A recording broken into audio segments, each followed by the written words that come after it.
Hi everyone, welcome to Masters of Automation. Today I have the honor of hosting a longtime friend, Enis. Enis, welcome. Well, thanks for having me, Alp. This is fun. We haven't seen each other for a long time, and now that we're shooting a podcast together, it's going to be great. Yeah, this is going to be great. It's going to be both a catch up and going dive deeper into what is new. Last time we talked, it was before everyone was talking about AI. A lot And just to changed. break you there, that's why you never published that episode. You didn't like it. You think AI is not cool enough, so you didn't publish it. And now, like a year later, you're like, oh shit, there is AI. Last time we discussed a lot of things, right? Like your personal story that led you to become an investor.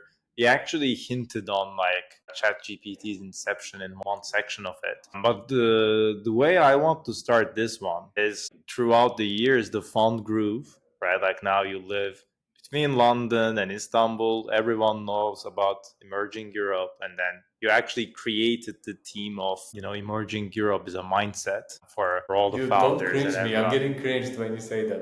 Yeah, Okay, getting that's crazy. good. Yeah. Like right now, hundreds of companies are incepted with OpenAI's API and now other incumbents coming into play. Let's start with like how did your role change? Like what's happening now in your role? It changed so much. I mean, when you look at investing, obviously investors have their own theses as to what they want to invest in, but that's largely, at least for us, that's largely shaped by what entrepreneurs are doing, what we see as the best entrepreneurs over that time frame following in terms of different industries, categories, tech inflections, customer demand or adoption inflections, doesn't matter. And then we try to follow them. We try to see what great people are doing and then mimic whatever they're doing. So from a fund perspective, if you asked me 3, 4 years ago, would we have a specific focus on DevTools or AI ML tooling, I would say not necessarily. We're an agnostic fund. We invest in anything, right? But looking back over the past 3 years, 70% of our investments have been, and it's kind of equal split between the two, but either DevTools or AI ML tooling. And it's not because we've seen a great tech inflection and we built a thesis around it and now we invested into a bunch of companies in that category. That wasn't the case. It was more like we followed great entrepreneurs and then they put us into those buckets, which turned out to be the right buckets. So I think from a macro perspective, whenever these shifts or inflections are happening, is a great time to invest into a lot of companies because there's a lot of new industries and categories being defined. And then from a venture capital perspective, obviously we've seen a big slump since 2022, but thanks to AI, we're so back. I feel like at least on pre-seed and seed, we're just so back thanks to it. And there are like different companies too. I think there are like three categories now. There the one of them is the takers that takes a foundation model and then builds a wrapper around it and it becomes a company. And then the second one is the foundation model creators itself, like OpenAI and etc. And then the third is takes the model, makes it super specialized in one vertical, and then makes that work super good. What do you see in terms of founders? Well, how they're approaching this, and what do you think they should they should change their thinking so ChatGPT won't eat them next? I feel like it's a pendulum swing. So if you look at it over the past, say, 3, 4 years, let's say since GPT-2, I'm saying GPT-2 because I think that's when a lot of these initial Gen AI companies had their explosions in terms of ARR and revenues came in. There was an open source competitor to GPT-J, and so a bunch of companies leveraged that as well, the power of open source. But ever since then, I guess this was the past 3 years, it's been a pendulum swing where it's like now you actually don't have to use OpenAI. You can build your own model or use open source models that are out there. But then, oh no, that's just not right. You should actually rely on OpenAI. But then next thing you know, there are other companies who are building their own foundation models where you can actually almost be more agnostic and sit on top of them to get whatever suits you best. And then it's like, oh, small language models. Perhaps you can actually either build your own model or build on top of an existing model and run it. So what I'm trying to get to is it's more like the initial times of big bang, like a big explosion happened, and we don't know what the right strategy is because it changes. It's very contextual depending on who launches what. And obviously, Facebook and Llama is a big game changer on that as well. So there's no one right size fits all approach. We have some portfolio companies that are building their own foundation models, some that aspire to build it along the way after they get access to more proprietary data, and then they want to build the model on top of that proprietary data. That's more vertically focused AI companies. And then we also have some wrappers, as you would call them, where their proprietary technology becomes how they integrate into the workflow. They mimic more like the vertical SaaS approach of say 10 years ago, but to tap into places where vertical SaaS wasn't able to penetrate. But now with AI, it can actually create that adoption on the user level as well. So depending on the use case and what AI is going to automate, what the right move changes along the way. And you even see some companies pivot from one to another. A company that doesn't want to touch infrastructure now wants to touch infrastructure as well. A company that doesn't want to build its own model, next thing you know, are actually building and deploying their own models together with the other models that they were using. So it's a pendulum swing where I don't know what the right answer is, to be honest with you. And it's a lot about like how the field is shaping. Like nobody knows how things are going. And then from the perspective of like the founders, how can they stay disruptive and how can they continue to understand their customer base versus being a solution junkie, like being so obsessed with OpenAI versus being so obsessed with the customer and solving their problems. How do you think the portfolio companies' customers are adopting the current solutions? Like, what is the mismatch in understanding of what AI can do and should do for them? I think the initial question is how are you going to become 10x better than whatever competitor that was out there? But then the other question is how are you going to stay 10x better than that competitor? So a lot of the or some of the AI companies that we see who are trying to fix a problem that's already been fixed, but just do it better, and it's 10x better thanks to AI, not thanks to the technology that you've developed yourself, but rather the technology that you're building on top of, are the ones where it's tougher for them to build a competitive moat, and that 10x difference between the, let's say, the legacy competitor that owns the distribution might fade away along the time, and it does happen a lot. And then there are some of them that are either going to more untapped categories where things that weren't feasible before with AI but are now feasible thanks to the lowering of cost or adoption that never came into that vertical or into that industry, but that is going to come now thanks to AI, because AI also creates this big adoption inflection on the user base perspective. So you actually don't have any player that owns distribution in that arena. You try to penetrate the market fast enough to become that player that has the distribution. And then there are some, they do these huge platform counter positionings where AI is not just an overlay, it's not a future, it reshapes the product from scratch. And if that's the case, then you building your platform on top of your AI capabilities obviously make it a big platform counter positioning, so that the other competitors, sure, they can incorporate AI here and there, but they can never have an AI native solution. So I think it's important for the founder to understand where they stand on that spectrum, so that there's going to be a sustainable moat, as opposed to a larger company coming and building the AI that you've built as a future and eating your cake. And that happened with Adobe, with Canva, etc., where we've seen these categories, these companies who got to tens of millions of ARR in a very short amount of time get eaten by these incumbents who just incorporated AI features in a couple of months, and they were just lagging by a couple of months, which was your one opportunity. But that's not that big of a window to disrupt these players. And then, do you see which verticals do you see that are waiting to be disrupted? Like we hear customer support a lot. Healthcare is also it's part of the discussion. But what do you see based on the founders you work with, what they're trying to target? I think so. AI is going to be everywhere, right? So I think from an AI penetration perspective, every single industry, every single use case is just a matter of time, it's not a matter of if. But then, which of these are going to be so massively different than what was there before? So much so that it's going to build its own unicorns or its own decacorns in those categories where others haven't tapped into. I think health tech is definitely a good example of that. I completely agree. Same with, by the way, construction tech or prop tech. Industries that weren't digitized before were trying to get digitized by cloud, but again didn't get digitized. Then mobile again wasn't enough to push adoption, and now AI is pushing adoption. So it's almost like there's a lag of like couple inflections there, which creates this room of opportunity, and hopefully the winner takes it all effect if the adoption penetration just goes flywheel, right? So all these legacy industries where adoption never happened from a digitization perspective, I'm really big on that. And then there are these industries, and health tech is also a good example of that, same with drug, pharma, bio, etc., where the incremental value that can be created is just so massive that it's worth it for AI to penetrate all these small niches. And even small niches are big enough, not because the number of users there or the number of companies there are a lot, but more so that the value there is so much that they would be willing to pay a lot just for that, and investing into different companies that want to build their own foundational models in those industries makes a lot of sense as well. So that's kind of our thinking right now, but that thinking changes every 3 months. If you asked me this a year and a half ago, you'd see me talk all about different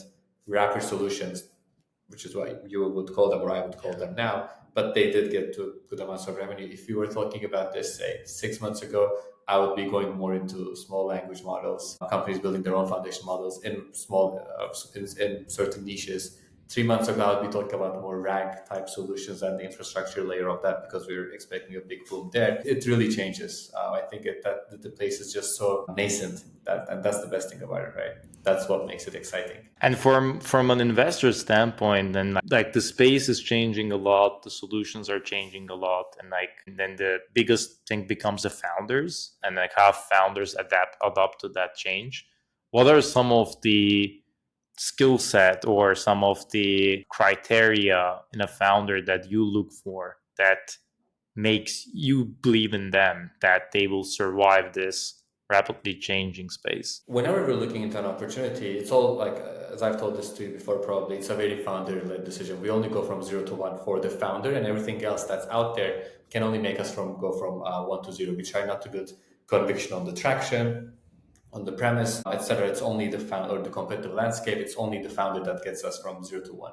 But then what gets us from 0 to 1 on that founder parameter changes depending on the company or where the company operates. So whenever we're looking into opportunity, the more red ocean the opportunity is, and from an AI perspective, it would more be like you trying to compete with incumbents who are already there by being more AI native. So from an industry perspective, it is red ocean. There are billions of dollars of revenue every year spent on that problem. There are some existing software companies that have been doing this for decades. They have the distribution power, and you're trying to, become the innovative player and hopefully be the AI native player to kind of eat their cake or grow the cake and eat it. So if that's the case, we're much more bullish on executional capabilities of the founder. We want to see more momentum because I think in those markets that are more red ocean, you try to take big bold bets where you do these large sums of investments into companies or founder or teams that you think are actually killing off the competition that already exists. So you take big bold bets. On more blue ocean markets, which would be the fields where you see less of a competition, less of a penetration, it's more so the new use cases that are being enabled, new categories that are being created. You don't have a Gartner report on it. You don't see these billions of revenues per year on that category, but hopefully you're taking a big market risk there. Maybe that market is never going to evolve to be a $1 billion category, but at the same time, you're not scared of competition. There, the entrepreneurial mindset of iterating fast enough, getting these small short feedback loops, small validations all around the place so that you iterate and pivot as a founder becomes more critical rather than your executional momentum, which was the case on this Red Ocean example. But here we try to be more early on, pre-seed, idea stage. We give more weight to the founder's entrepreneurial skill set because that's core. That ability to pivot becomes core skill set for the founder, and we take a lot of bets. So there we try to take not big bold bets, but more like small bets in a lot of industries because you don't know which category is actually gonna be there in the long run. So going back to your question, I think in both of these cases, we look for unique skill sets and unique know-how of the founder. But then their organizational capacity, executional capacity is more important in this red ocean part, and their ability to pivot, ability to ideate, creativity, being nimble, short feedback loop, etc., becomes more critical on this blue ocean. So then it becomes very important that they have an open mindset to what the customers say and then iterate towards that versus being so stuck on this is what I want, this is what the market thinks, and be too much stuck on one vision. Definitely, and this in these red ocean markets, it's easier to get customers because the demand is already there. The category is created, so you can actually pinpoint the demand. So it's much easier. There are these low hanging fruits, but it's competitive. There's a ceiling to that. Product might not be that differentiated because it's a market that everyone sees anyways. It's out there. Whereas in these blue ocean markets, it's tougher to find the demand because the customers even don't know what they want. So you're kind of creating that demand or the awareness for that product. And then the initial customers become very critical because they shape your product. You can't benchmark your product to another product or understand. You can't talk to 100 mature customers who know their needs and then build the product for them because it's almost like you know what the product should look like more so than your customers, and you're just stress testing that is what happens over here. But in both of these ends of the spectrum, you have to be close to the customer. It's just that the type of customer and then the way you validate what you think changes. And where do you think the founders struggle most when they hear a feedback? Because there is a feedback and there's a feedback. Like some not all feedback are equal. Exactly, and it's tough. Like, I mean, trying to put myself in their shoes, especially getting feedback from VCs is bullshit. You can get fundraising advice from VCs, but I think that's about it. You shouldn't let the VC play the customer. I really don't believe in that. But then getting feedback from the customers, you should listen to all of it. It might not be your ideal customer profile, and oftentimes, especially in red ocean markets, also in blue ocean markets, actually, wrong customer, wrong ICP can actually push you to mediocrity. You have this big product vision or what you want to build and what you think the future is going to look like. And that might be contrarian, which might be a good thing. But then the customers that you're speaking with might not understand it and push you to their current needs, which might push you to become similar to the competition, which you don't want to. So I think coming back to what you said, I think the question there is who you're getting the feedback from rather than what the feedback is should make you think different and should push you as a founder to validate different parts of your hypothesis. It is a tough problem to think about because if you're a contrarian, then by default, the feedback it will be against that contrary vision. As it's like a constant feedback of, I guess that's when the conviction comes into play in the founder that like their vision is going to really change the lives of the people for good. So But then I the have questions a are more important than the answers. I think the way a founder asks the question and what he or she's trying to validate, which should be different depending on the segment or the ICP that she's speaking with, becomes vital. So the way you ask the question is more important. Is more important than the answer, and the question shouldn't be asked the same way to a whole different type of ICPs. just like being curious and then staying curious instead of being too much stuck on one way to think about it, and that shapes the question too, as well in a way. Um, it is interesting. I mean, right now, let me ask this question because right now, I mean, the world has some macro changes that are happening, especially in Eastern Europe and things of that sort. From a fund perspective, how did that impact the way you guys look at things, and how did that impact the way entrepreneurs live?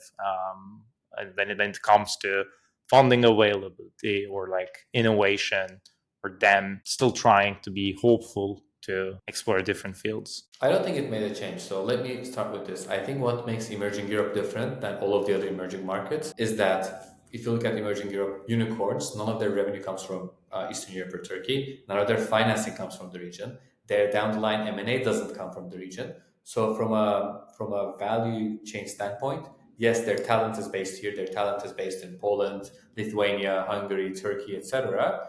But everything else is purely mostly either a global or a US first play.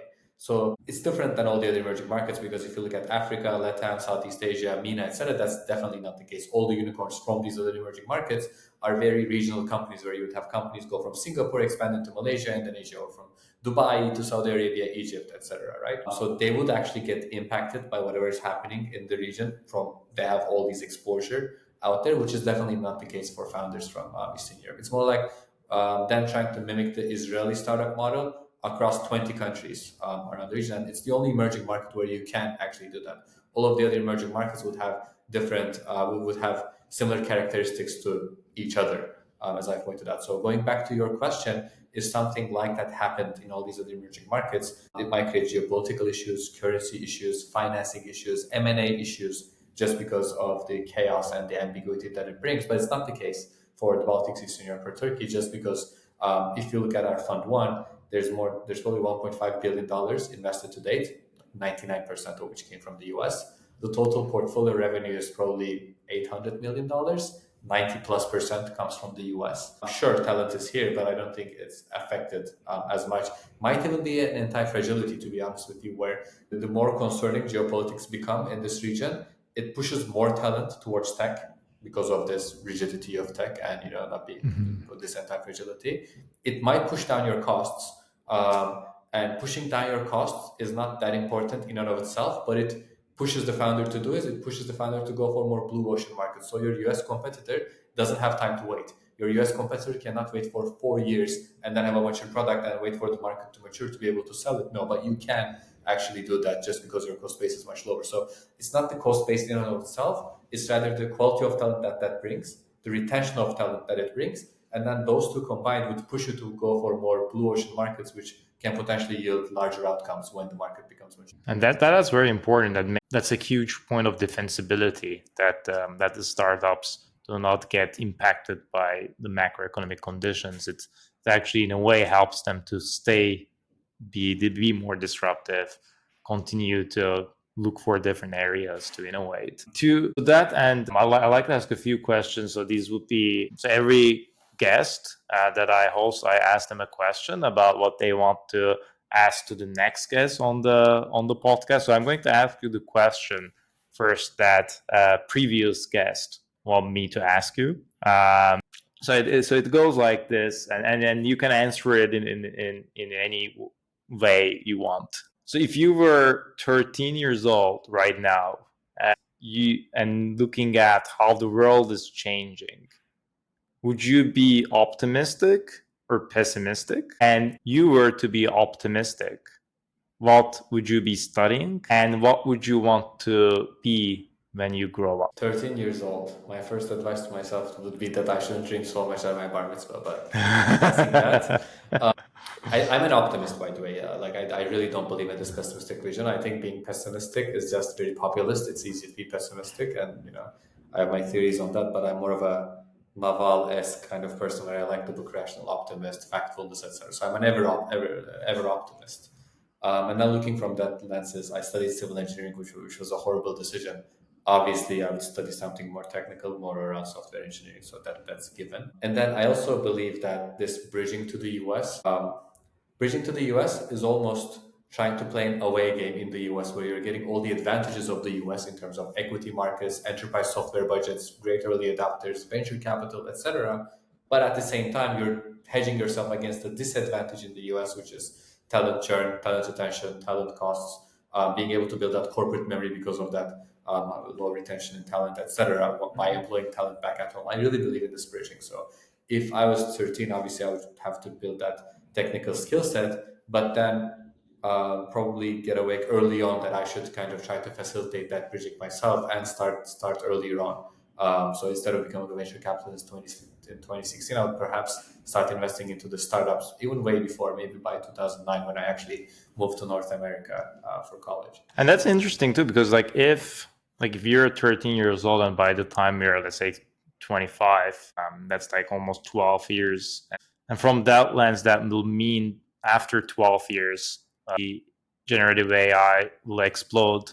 So maybe software engineering will change, or maybe the way people design Oh, things will I change. misunderstood the question. Yeah. So you asked, what if I were 13 now? What would I do? Yes, Still, man, right I think you now. have to. Yeah. Still, man, I think you have to know the language of computers to operate in this world. It's going to get even more drastic. Sure, AI can eat a portion of it, but understanding it is still critical. It's like saying that AI can write, why do you learn English? Kind of stuff. I really, or people can translate. There's these automated translators. You don't even have to learn English from now on. Is like a similar analogy, and I really don't believe in that. Yeah, I mean it is crazy that even when I was in France a few months back, that I was trying to communicate with one of the people there, I was just using a translator in between to translate what she was saying to me, and I was to them, and it's like I was just thinking about that elementary thing working so well, and then changing the life is huge for businesses as well, because then they can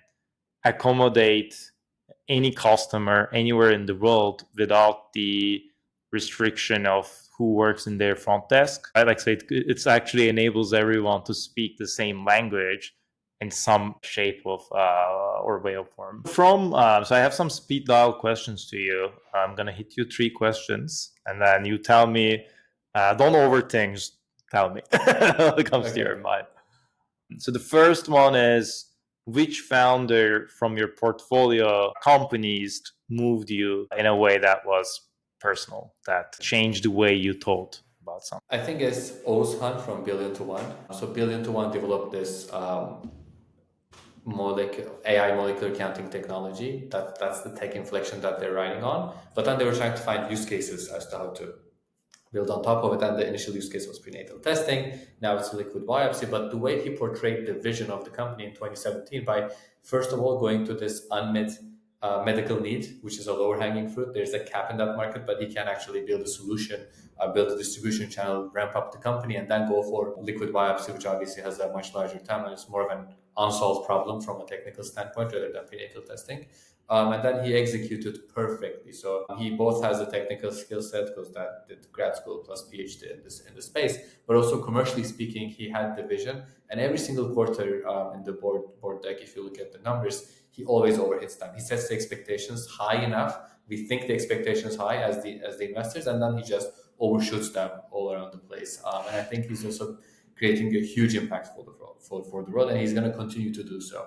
So if this wasn't a VC fund where if every fund has a end life where you have to close the fund, if that wasn't the case, I'd rather stay with the company forever, basically. That leads to my next question, because if you were to go from being an investor to the startup world, what would you start today? Ooh. So first of all, I think I'm too risk averse to be a founder. I think I have self-reflecting on why I didn't become a founder. I was too risk averse was the main reason. I tried being a founder, it didn't work out. I couldn't even become one. We raised pre-seed, but never able to raise seed. And then I never tried again, just thinking that I'm not good enough. I think I'm good at sales, good at people relations, have zero technical skill set, have zero unique knowledge. I'm not in love with a problem that I want to work on forever. Plus, I'm too risk averse. So I don't think I would be making the best founder. So that's why if you push me to become a founder, and I think everyone can become a founder, it doesn't have to be a startup founder, it can be more like an SME, because I mean every one of us, we were a founder 5,000 years ago, right? Everyone was doing their own business. What I would do would probably be either around heating, ventilation, air conditioning, AI, tech-enabled services companies, somewhere around there, where the upside is capped, but the downside is also protected because it's easy to make revenues because it's an established market where you're just trying to get more wallet share in the industry that already exists, or more around AI, VCPE, data, due diligence, because I just think that there's a lot of good use cases there. Again, the upside is not that big, nothing big would, I think, come out of it, but the downside is also fairly connected, which makes me a bad entrepreneur, I guess. Do you see, just a follow up question to that? Do you see like AI coming into have a strong play within the due diligence space? That just being, especially checking data, public and private market data. For pre-seed, I think for pre-seed, that level of due diligence is more like a red flag check. You don't build your conviction of it. You just try to make sure that there are no red flags into that market or industry or premise, right? So the answer is no. It would actually enable us to do it faster with less labor cost, but that's it. So it's not a 10x difference. It's more like bottom line optimization. But later down the stack, I think it might become critical. So the way I see it is on pre-seed, it's an access game. If you have access to great entrepreneurs, then it's easy to pick them. But the more later stages you go, Series A, B, pre-IPO, IPO, doesn't become an access game. Everyone knows about the companies. They can get information on public equities. You can get every single information that's out there. It's rather a picking game, and that's where due diligence becomes much more important. And being able to use AI to create that alpha, I think, has more of a room there because it just increases the upside. It optimizes the top line rather than trying to optimize for the bottom line, which would be the case on for a fund like us on pre-seed. But we do use it. I just don't think that it matters a lot. It just saves some cost and makes us do it faster. That's it. It's like a tool. It's just a tool on the side to accelerate Yeah. things. So my next question is the company you missed. What is the company you missed investing and then regretted later? It could be for any reason, right? It could be because they 10x'd. It could be because they were having a social impact, or they are solving a very big problem that was maybe a moonshot in the beginning and they went ahead and solved it. So it could be one of those. It's so not going to be the case because I'm going to talk about a gaming company. So Dream Games early on, spoke with them a bunch of times. We tried to invest, we couldn't because the round was always subscribed, and our fund was only a $10 million fund. So the amount of money we can invest was like 100K, which I think in the grand scheme of things wasn't useful for the founder, but the company basically became a unicorn like 2 to 3 years later. And I think if we pushed harder, we could have invested a smaller ticket either from the fund or personally, and the yield, the return there would be spectacular. But we completely missed on that. It's not an impactful company. It's not your AI moonshot that you envisioned. It's simply a mobile gaming company. I mean, it is still like, if it impacts people's life, people play a lot of games. And my question is like, in the emerging Europe, there are a lot of video game startups that really were very valuable. Why do you think that is the case. Technical founders who suck at sales. So I think if you look at good companies, say $100 million plus in valuation in our region, and putting the ones that are more local or regional, like local e-commerce in Poland, etc., aside, it's either highly technical founders going for technical products, and that's more so in the DevTools category. Most of them are open source, some are not, but nevertheless, they're all DevTools. So they're selling to developers with a bottoms-up DevTools motion, either open source or not, doesn't matter. But these are people who don't want they want to create bottoms-up adoption, and then sometimes top-down sales after Series B and beyond. Because they don't feel native trying to sell the product at the early stages because they're not good enterprise sellers themselves. That's one type of a founder. The second would be bottoms-up SaaS companies, low tickets, a lot of users. Talk to the customer before selling them. Again, you try to be away from the customer, make sure they buy your product, build a good product. All these product-led growth companies would be in that category. And then the third would be gaming, B2C mobile apps, putting all of them into one bucket, because again, you can have great technology, build the best product, don't have to deal with sales because the distribution is pretty much taken care of. When it's performance marketing, you don't even have to. You still have to understand the customer and iterate on the product. You just don't have to do pushy face-to-face sales, which is not probably their core strength. You asked about founders and why we invest in certain founders.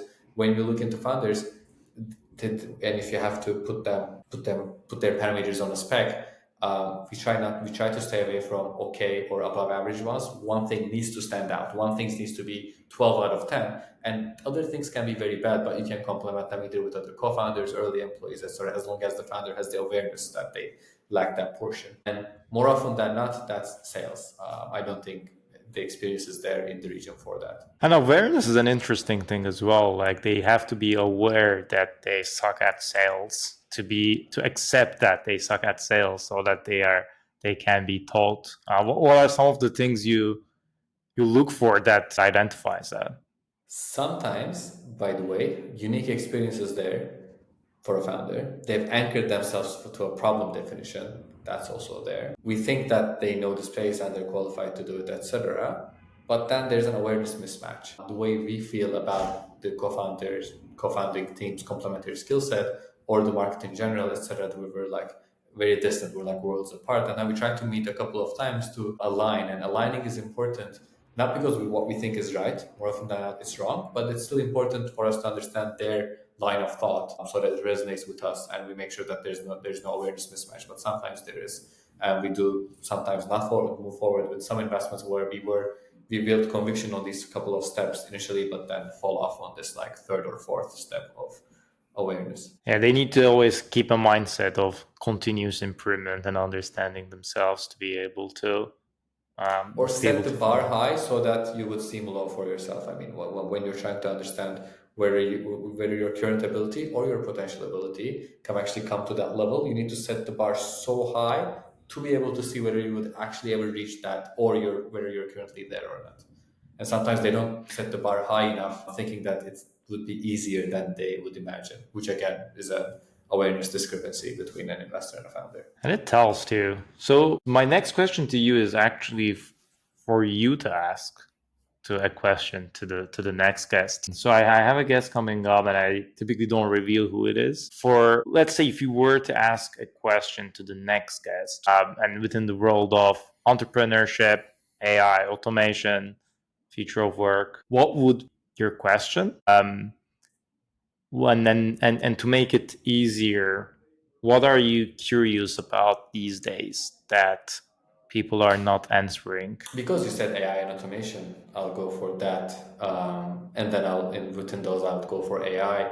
I think a big distinction to make is from a distribution versus innovation standpoint, whether you can actually have an AI native product to kill off the existing player who has the distribution, or whether the company that has the distribution can actually mimic your innovation, and before you actually penetrate the market, they would kill themselves. So my question becomes, in which industries, categories, use cases does she think that AI is more like an enabler, where the players with distribution actually have an edge against the newcomer? And now, which industries is AI building such a big platform counter positioning that being AI native in and of itself is a good enough reason to build a sustainable differentiation for enough of a long time, so that you penetrate the market faster than the competitor that sometimes cannot mimic you. So, which some analogies would be great. Which companies would fall into that bucket? Which companies or categories would actually fall into this other bucket? That's a great question, and it's interesting, right? When it comes to unknowns of it, and then